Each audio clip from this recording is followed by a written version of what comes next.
menggarisbawahi apa yang disabdakan oleh Sang Buddha. Untuk mengingat kembali, Sang Buddha mengatakan demikian: inginkah Anda mengetahui bilakah kebaikan dan cinta yang demikian itu berakhir, yang bahkan tidak pernah berkurang hingga akhir hidupnya? Pertama-tama saya mengucapkan selamat ikut berduka cita kepada keluarga besar almarhum Bapak Gunawan,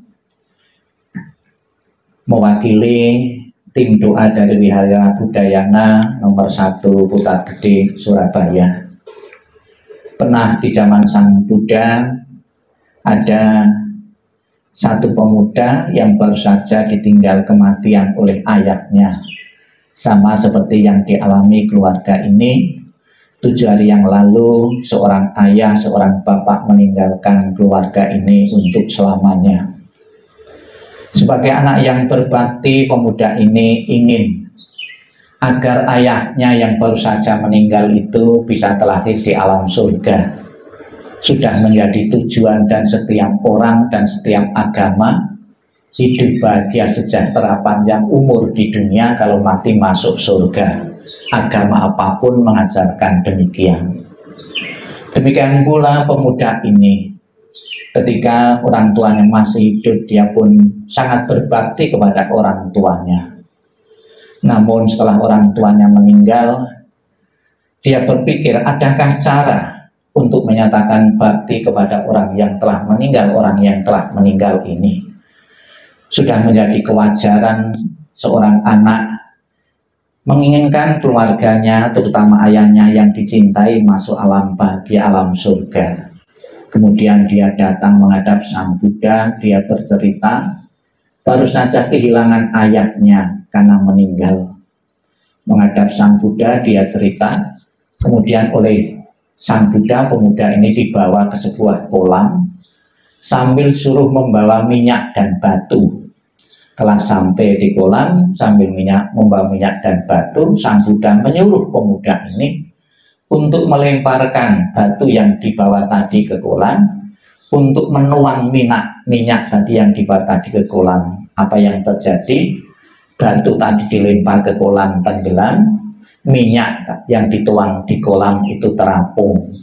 Setelah melihat batu tenggelam dan minyak terapung, Sang Buddha menyuruh pemuda ini untuk mengundang rohaniwan-rohaniwan dari berbagai penjuru, pendoa-pendoa, pemuka-pemuka agama dari berbagai penjuru, untuk datang ke kolam tersebut untuk memanjatkan doa agar batu yang tenggelam tadi bisa terapung, agar minyak yang terapung bisa tenggelam. Mendapat perintah seperti itu dari Sang Buddha, pemuda ini mengatakan, sekalipun didoakan dengan cara agama apapun, ya, rasanya tidak mungkin Sang Buddha. Kenapa tidak mungkin? Karena sudah menjadi hukum alam, sesuatu yang berat akan tenggelam, sesuatu yang ringan akan terapung di air. Kemudian Sang Buddha menjelaskan kepada pemuda ini, demikian pula pemuda, kalau sekiranya orang tuamu, ayahmu semasa hidupnya melakukan perbuatan-perbuatan berat, perbuatan-perbuatan jahat, akan menenggelamkan di alam-alam penderitaan, alam-alam bawah. Kalau sekiranya orang tuamu semasa hidupnya melakukan perbuatan-perbuatan ringan, perbuatan-perbuatan baik, akan mengangkatnya di alam-alam atas, alam-alam surga. Bapak Ibu sekalian, saya seorang rohaniwan pun mungkin Bapak Ibu secara pasti juga tidak mengetahui almarhum Bapak Gunawan yang 7 hari lalu meninggal itu ada di alam bawah atau alam atas. Saya pun tidak tahu. Namun sudah menjadi kewajiban seorang anak yang berbakti. Sekiranya almarhum telah di alam bawah, kita akan berjuang mati-matian untuk mengangkatnya di alam-alam atas, alam-alam bahagia. Bagaimana caranya? Apakah bisa seperti itu? Bisa, ya. Bagaimana caranya? Ilustrasi batu tadi bisa kita pakai. Bagaimana batu yang berat tadi bisa berada di permukaan air, di atas air, ya, bisa ditaruh perahu atau kapal. itu sudah otomatis batu yang tenggelam tadi berada di permukaan air di alam atas ya. Pemberian doa-doa kepada almarhum dari kemarin ya, hari hanya sampai saat ini, saya kira putra putri sebagai orang yang berbakti selalu tak henti-hentinya memanjatkan doa dan harapan untuk arwah beliau. Ibaratnya kita membuat perahu-perahu, kapal-kapal bagi beliau. Kalau batunya kecil, kita membuat perahu. Kalau batunya besar, kita membuat kapal-kapal bagi beliau.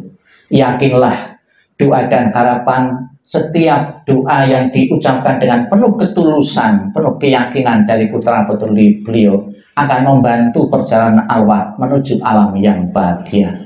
Lebih-lebih kita bersama-sama memuji, memohon bimbingan kepada Buddha Amitabha.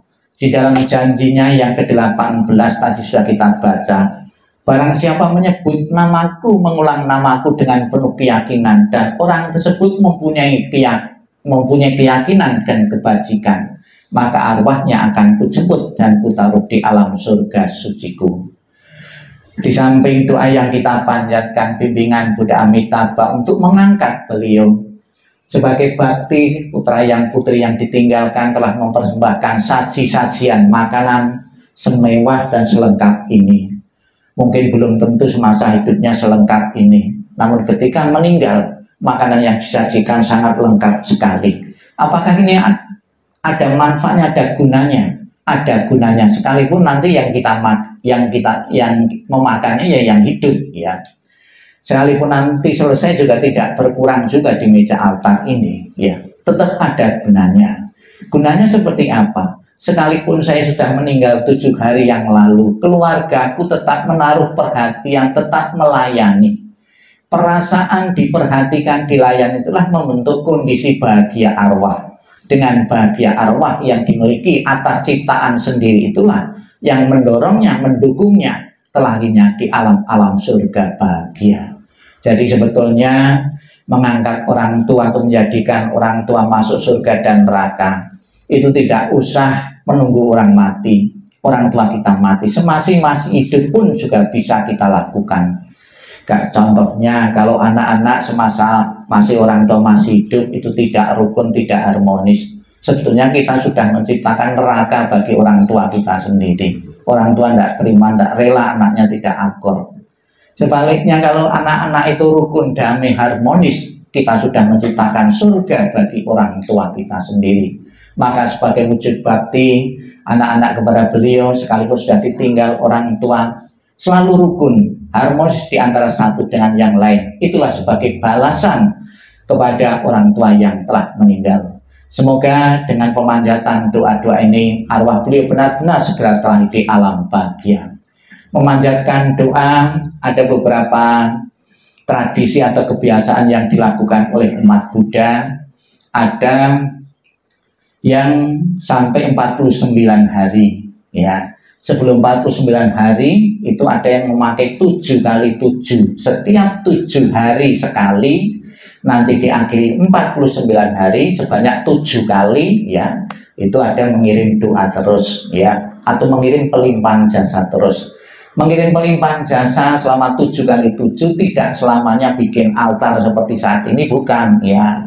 Kebajikan-kebajikan yang diperbuat oleh yang ditinggalkan putra-putri beliau ini yang diberikan untuk kelahiran kembali beliau. Misalnya selama 49 hari ini pergi ke panti asuhan atau ke orang-orang miskin berdana dengan mengatakan kebajikan yang kuperbuat berdana kepada orang miskin ini kulimpahkan kepada papaku yang baru saja meninggal. Kemudian kita ramah tamah di antara satu dan yang lain, itu keramah tamahan kebaikan-kebaikan melalui mulut, pikiran, ucapan itu kulimpahkan kepada papaku yang baru saja meninggal. Semoga terbantu telah di alam bahagia. Sebetulnya pelajaran ini bukan saja pelajaran agama Buddha, di tempat lain pun juga ada, cuma pakai istilah yang berbeda. Istilah lain itu pahala kebaikan. Kalau di agama Buddha pelimpahan jasa, jasa-jasa baik yang kita perbuat bisa mengkondisikan arwah itu untuk terlahir di alam bahagia. Semoga apa yang menjadi keyakinan kita dan telah bersama-sama kita membaca sutra ini juga membangun kebijaksanaan dengan pengertian, dengan pemahaman yang benar. Yakinlah kita sampai kapanpun tidak pernah akan takut mati.